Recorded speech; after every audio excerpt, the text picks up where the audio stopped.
is Esther Buerki, international book writing expert and author, and I help women to overcome the fear of writing and publishing their books. I'm so excited to have Mahima Klinge from Switzerland with me. Mahima is a self-mastery mentor, mindset trainer, best-selling author, and award-winning speaker.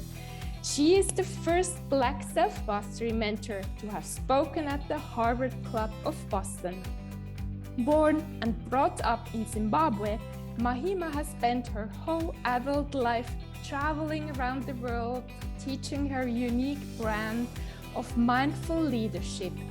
Her personal growth academy, the Mahima Mindset, has already helped thousands of people to get fully connected to happiness and inner strength that is not dependent on outside circumstances, events, or people.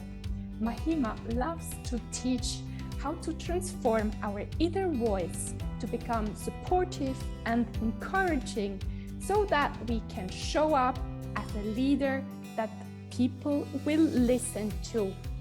Welcome to the show, Mahima. I'm so excited to have you here. Thank you so much, Esther. What a joy to be here and spend this time with you and your amazing tribe. I love the work that you're doing in the world. I love to see women in their power, changing the world. So that's you, Esther, and I'm excited to be here with you. Thank you so much. Thank you. So Mahima, let's start and jump right into the first question. What has been your turning moments in life? You can hear from the breath that there have been many turning moments in life, Esther. But I think I'm gonna pick the when I discovered that there was more to me than just the thoughts in my head, the negative thoughts in my head, the intense emotions that usually drew me into some kind of sadness or confusion or regret. So I would choose that moment when I discovered that I could feel peaceful, joyful, and happy regardless of what was happening in my external life. It was the moment that I discovered meditation, and everything changed. My whole life changed within my first meditation session. The girl that arrived at that ashram, that young 22-year-old, with so much pain and anger and confusion inside of her, but no awareness that I was filled with pain, that I was filled with anger and confusion. No awareness of that. Transformed into a peaceful warrior of light and love through understanding that I have a choice what I feel. I have a choice what I think. I have a choice what I believe. So that was really the moment. And that's, I was 22 then, and I just had my 50th birthday this year.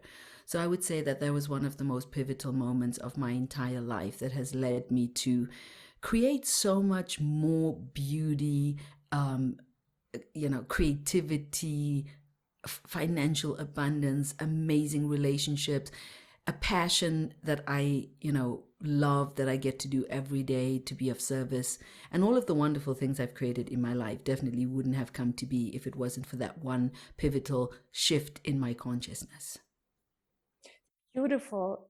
And Mahima, where was that in the world? Because I know you've been traveling a lot. Yeah, so I'm born in Zimbabwe, and that happened in India.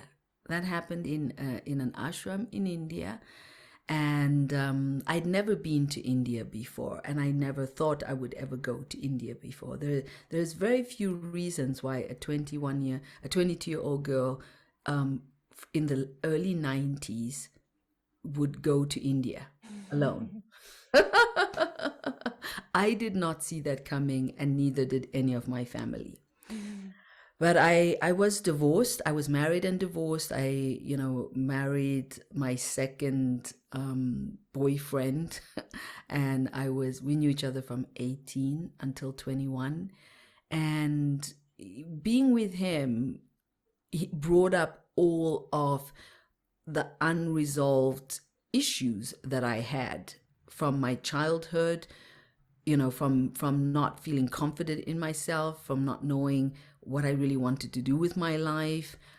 So being with Chris and having that I would call like challenging, super challenging relationship, and then divorcing, and being divorced, being a divorced woman at the age of 21 and a half, right? Was pretty traumatizing stuff. And so a guy that I had met some years previously, like maybe not like about a year before I went to India. He met me in Milan, and he saw the state that I was in, and he said to me, I was actually going to Miami at that time, and he just looked at me and said, "Listen, you're in a mess. You should go to India. You should go to India. I'm going to send you to this place. Just go to this address and stay there until you've sorted yourself out." And it didn't make any sense, but I just said yes. I said yes, and I bought a one-way ticket to India. And I ended up staying there for 18 months the first time. And then I went back home for about 2, 3 months, and then I came back and spent another, basically all together, I spent 5 years roaming in and out of India and, traveling in other places of the world, and just learning how to create a life that I truly was excited about living. Mm. Do you remember, Mahima, what your thoughts were, the disempowering beliefs you had at that time, and you had to transform into something empowering? Oh yes, there were many limiting beliefs that I had. I had limiting beliefs about sex. I had limiting beliefs about money. I had limiting beliefs about lifestyle, what was possible or not possible. Having left school at 16 for traumatic reasons, not because I wasn't good at school or didn't want to continue school, but I needed to get out of the home of my parents. So I left school with 16 and a half because, my stepfather was inappropriately touching me, and he was becoming more and more aggressive with his intentions, of what he was, sort of trying to extract from me. So that was for me a moment where I did, just decided I needed to get out of the house, and so I had to leave school early. So I had a lot of limiting beliefs around education and what was possible or not possible with this level of education that I had. Um, I was scared. I was scared all the time. I was scared of the dark. I was scared of strangers. I was scared of getting lost. I was just scared all the time. I remember that so well. So yeah, that was just like the I would say the average young person that comes from a kind of traumatic background, that doesn't have awareness. Not only traumatic because of what happened in my family, but also because of the country and the culture that I was living in.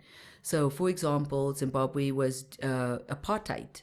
So they gained independence from being called Rhodesia. It was used to be Rhodesia, and then it became Zimbabwe. And they gained independence very late, like in the 80s, I think in 1980 actually.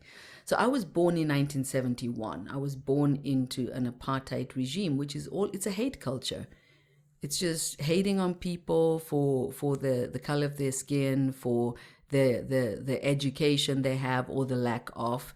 And it was a very strange country and culture to have coded into your system. So yeah, there was a lot of negativity going on, but not conscious of it. Not conscious of it, right? Many people are not conscious of the impact their past has on their future, has on their now, on their present moment.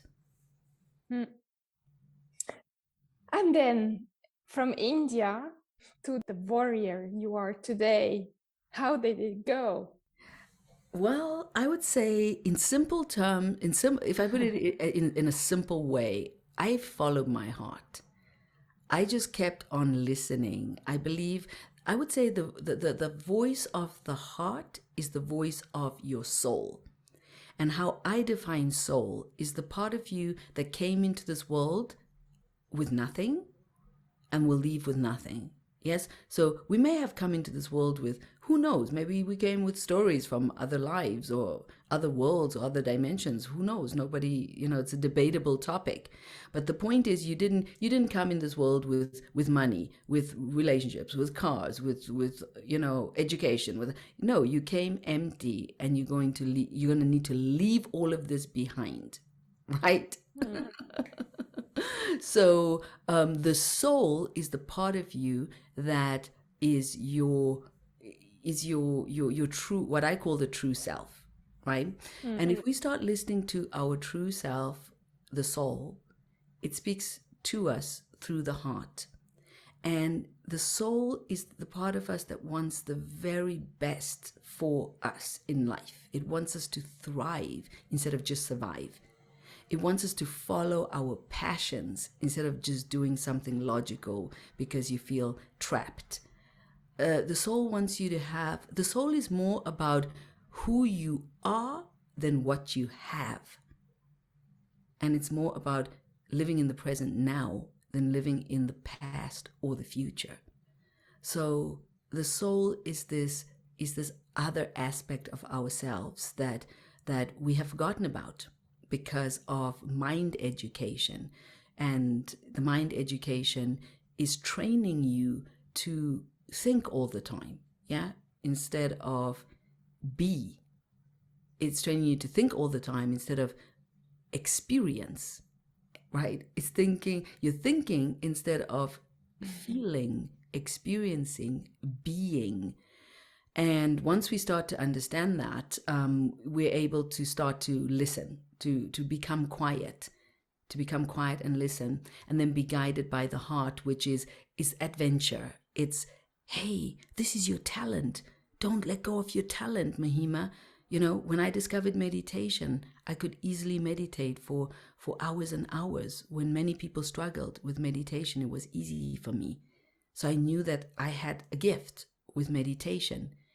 So I followed that gift and I let that gift lead me to different situations and experiences and teachers and more learnings. And at one point, I became the teacher. I was like, I've learned so much about peace, about joy, about laughter. I need to share this with other people because I saw people suffering like I used to suffer when I was disconnected from myself, right?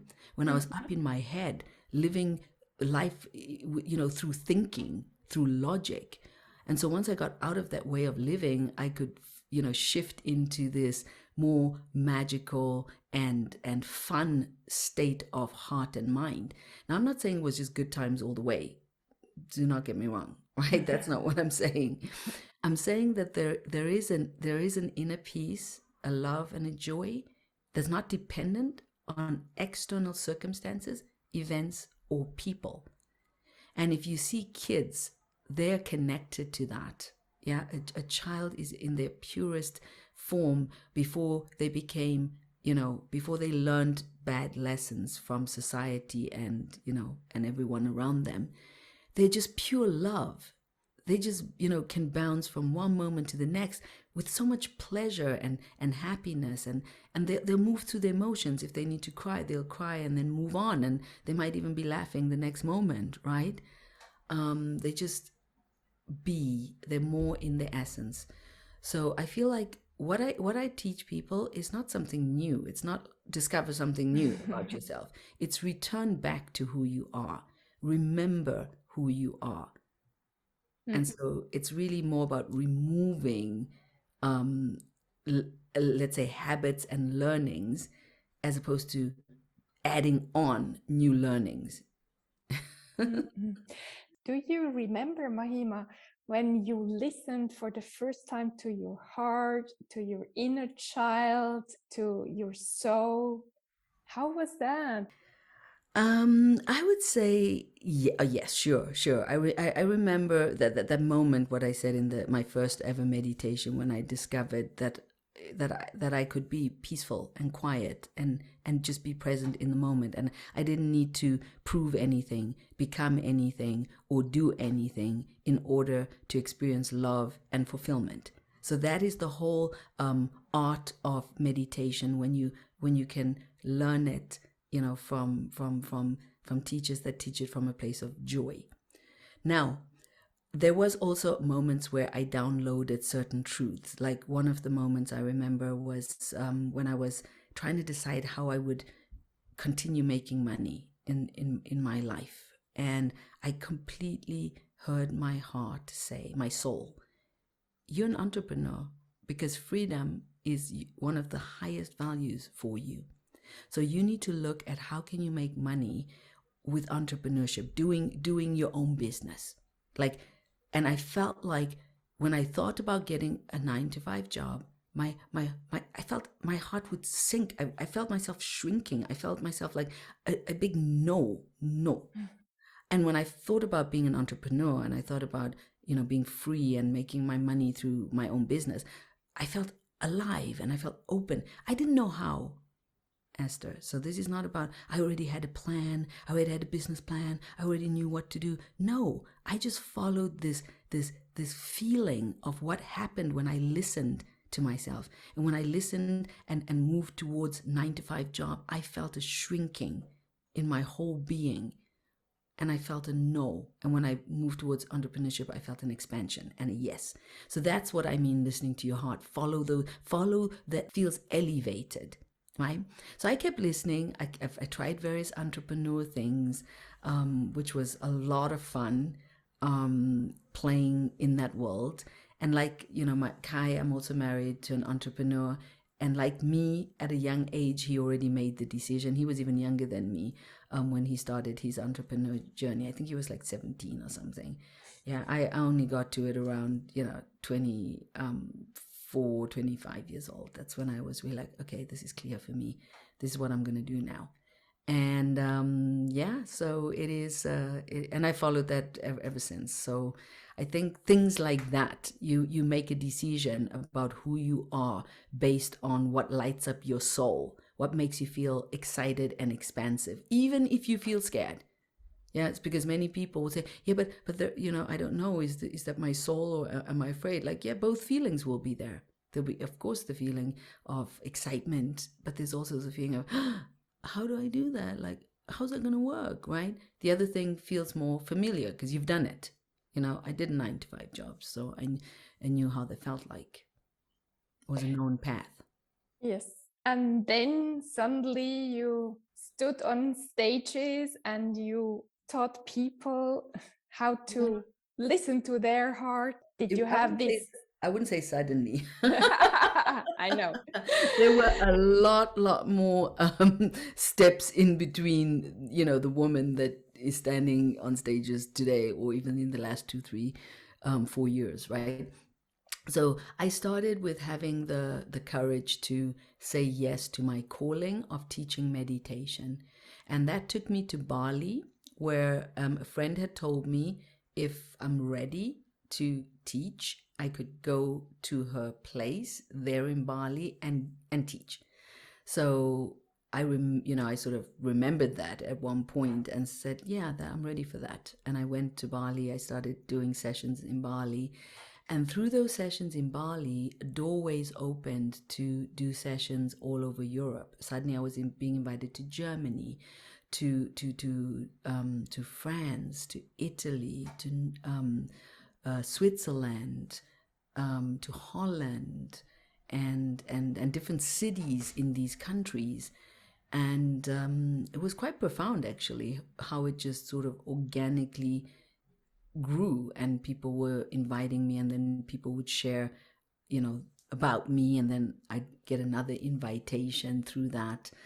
And that's how I met my husband, Kai. I was on that journey, traveling through Europe, teaching meditation. And and then when we met, we started to create our life together.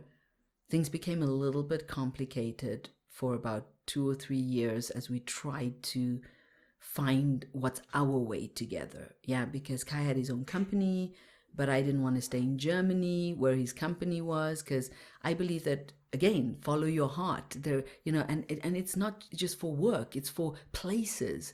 There's places that resonate with your soul better than other places.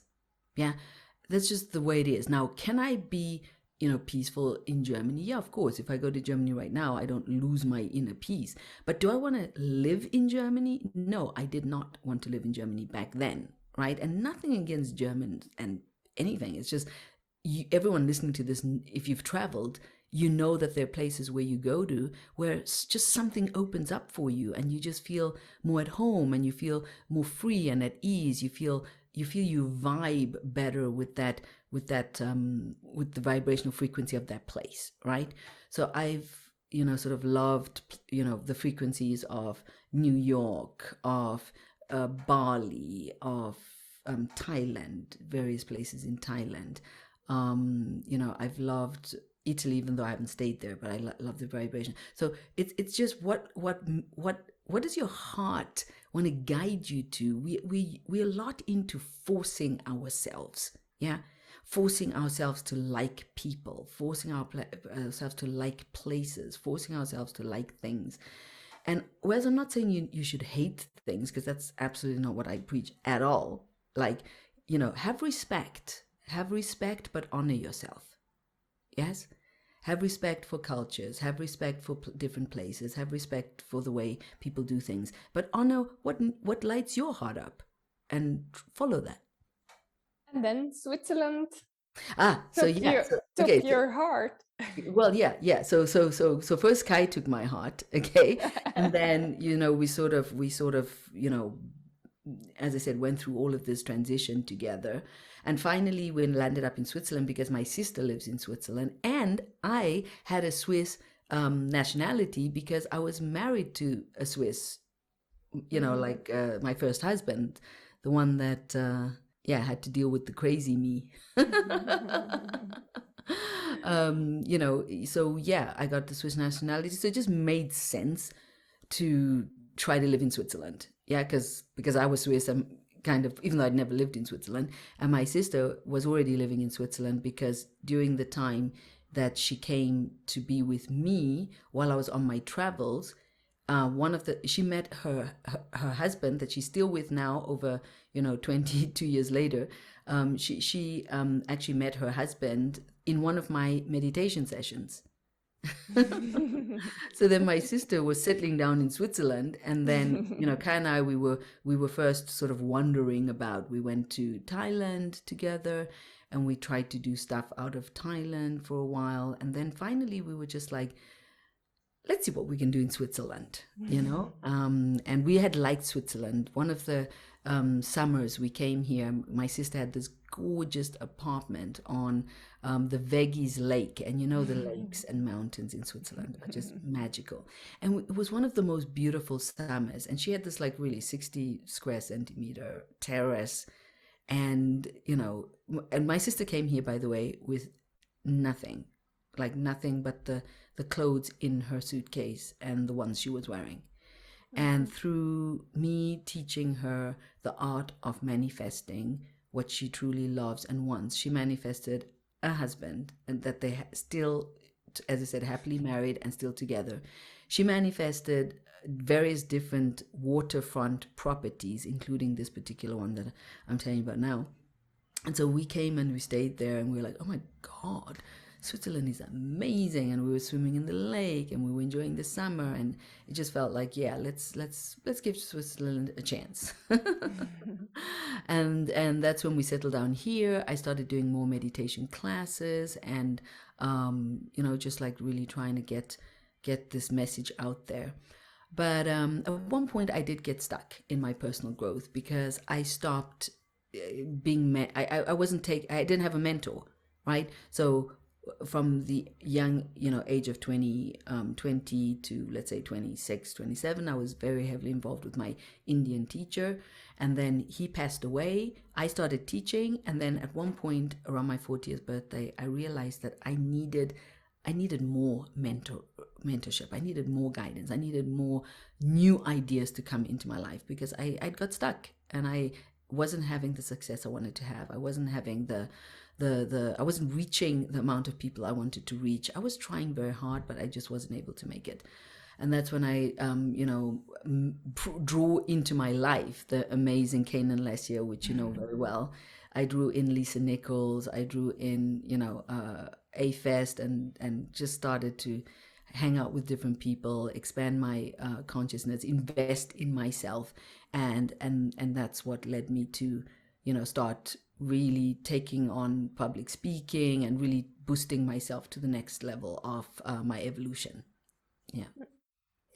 And did you have the vision that what's going to be the Mahima mindset at that time when you started getting mentorship and all I this would say beautiful? I always knew that I was meant for more than what I was doing. Like I just had that feeling inside of me that there is a potential. Like I believe everyone on this listening to this call, you know that you have potential inside of you, and then you have to be honest with yourself about how much of that potential have you untapped, right?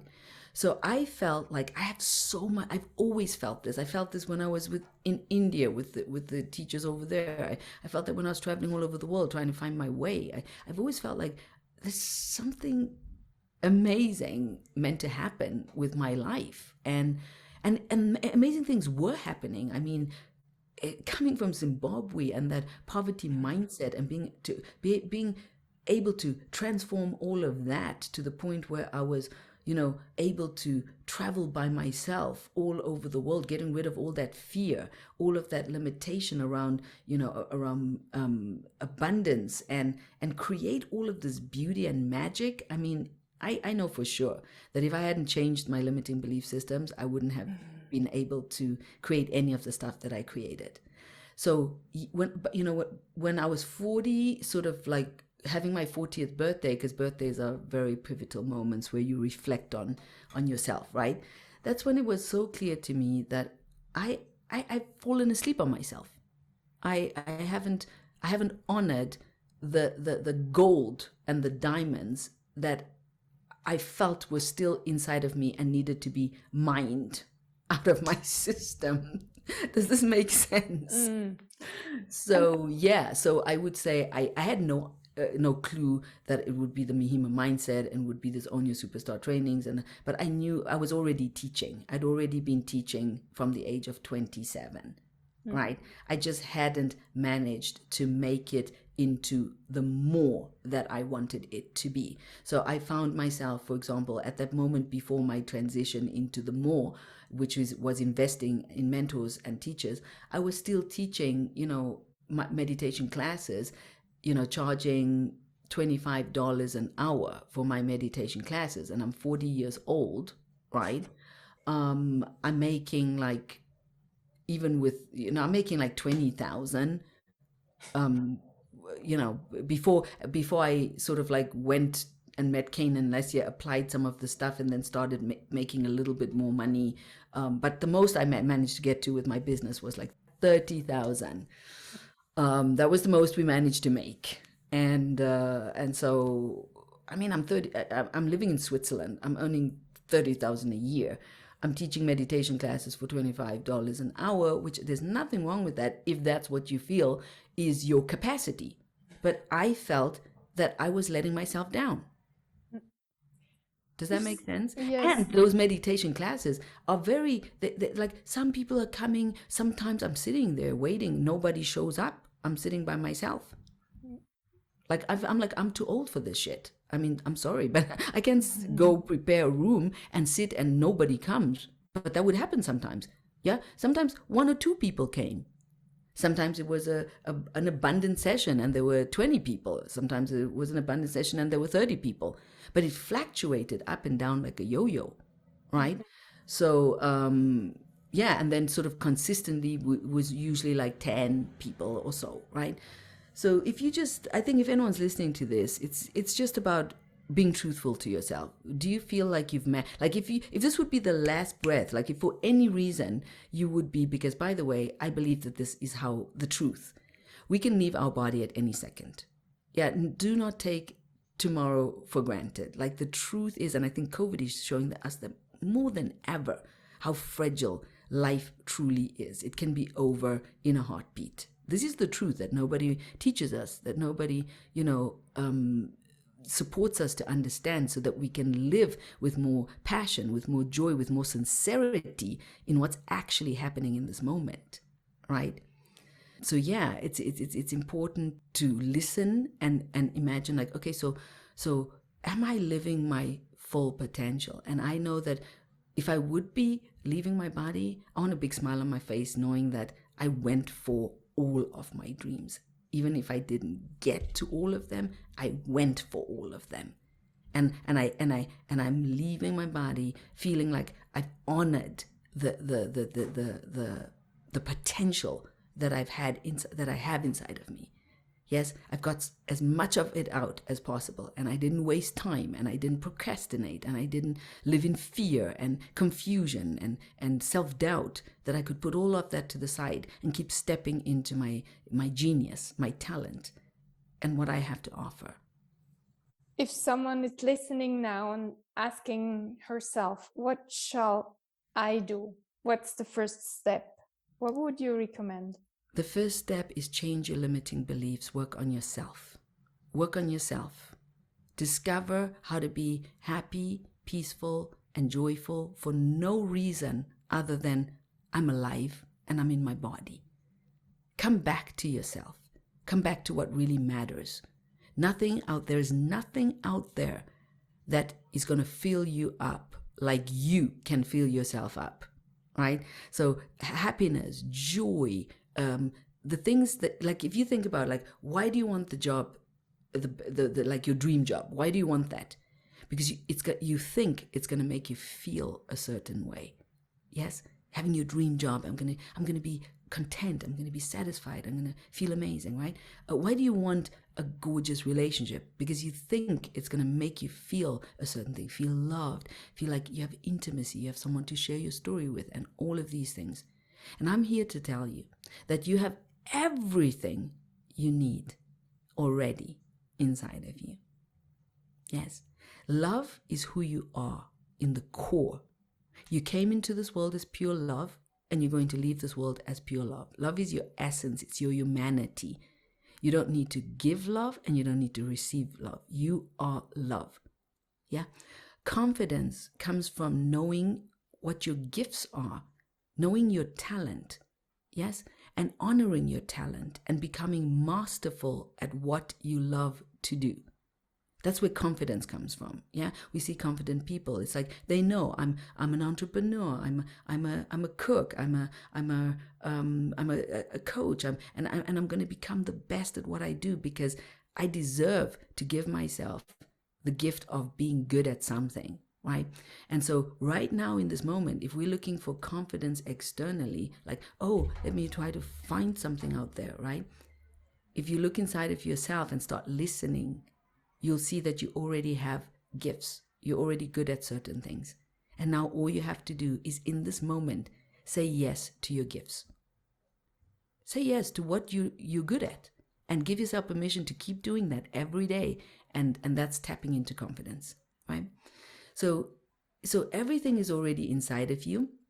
And now you're not coming from a place of lack. You're coming from a place of abundance, right? If everything I have is already here and now, I don't need to seek for anything. I don't need to want anything. I don't need to desire anything. I don't need to feel like I can only be happy when I have this, when I have that, when I have that. I'll only truly feel, satisfied when I have this, when I have that. These are all delusions that the society has set up into your system. So if you are asking, what do you do now? Find a personal growth mentor. Start hacking your system and connecting to the part of you that's whole and not broken. And that part of you can only be accessed in the here and now. Yes, the truth, yourself, your true self.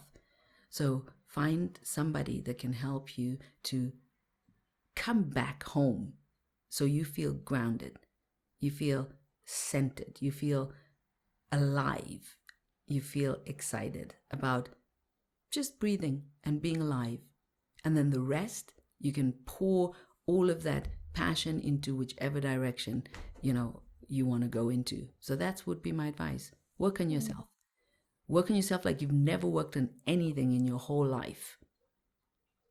And you will start to feel amazing. Beautiful. And if people want to learn from you, Mahima?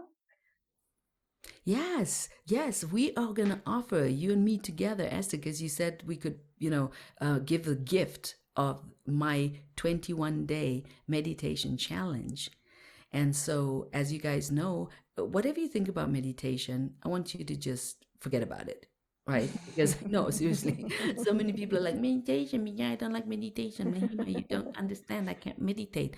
And I'm telling you right now, if you can breathe, you can meditate. If you can listen, you can meditate. If you can love, you can meditate. Because that's all meditation is. It's loving, breathing, and listening. And if you can bring that into your everyday life, you will start to feel so much more alive, connected, and empowered. So yes, forget meditation and remember what I just said. Yeah, you can take the word meditation and literally just, crumple it up into a piece of paper, put it into a bin, and set it on fire. Okay? And then change it to self-care, self-love, self-knowledge, self-mastery. Master yourself. Know thyself. Know what you're thinking. Know what you're feeling. Because those thoughts and feelings are creating you to make choices. And so the more you can transform those thoughts, transform those feelings, the better choices you can make and the better life you can manifest and create for yourself. Yes. Thank you so much. We will put the link in the show notes to this meditation challenge. Awesome. And thank you so much, Mahima. One last word, maybe? Yes, thank you. Thank you, Esther, for having me here and creating this community of people that want to be empowered, that take the time to listen to this content and just bring more joy and beauty into the world, right? I believe that the world will change when we change. And instead of waiting for others to change, waiting for governments to change, waiting for the weather to change, waiting for this and that to change, let's be the change, right? And that is I believe the greatest contribution we can make to humanity is to be the change. Yeah. And that means you walk into a space and you elevate that space as much as you can, right? It's not about perfectionism. I would say 80-20. So don't feel like I'm saying be perfect. That's not at all what I'm saying. But I'm saying let's be the best version of ourselves because we dare to work on ourselves. Thank you, my sweetheart. Thank you so much. I really want to appreciate you because you are a big role model for many, also for me. Thank you for having taken this time. Thank you so much. It has been a big, big pleasure. And I'm looking forward to meet some of you that will go ahead and take radical action and get onto the 21-day meditation challenge where you can just support yourself with just 10, 12 minutes a day. It's going to orbit you to the next, level of orbit in your system. So I look forward to seeing you on the other side of the journey. Thank you so much. Wonderful. Thank you. Take care, Mahima. Thank you. Thank you.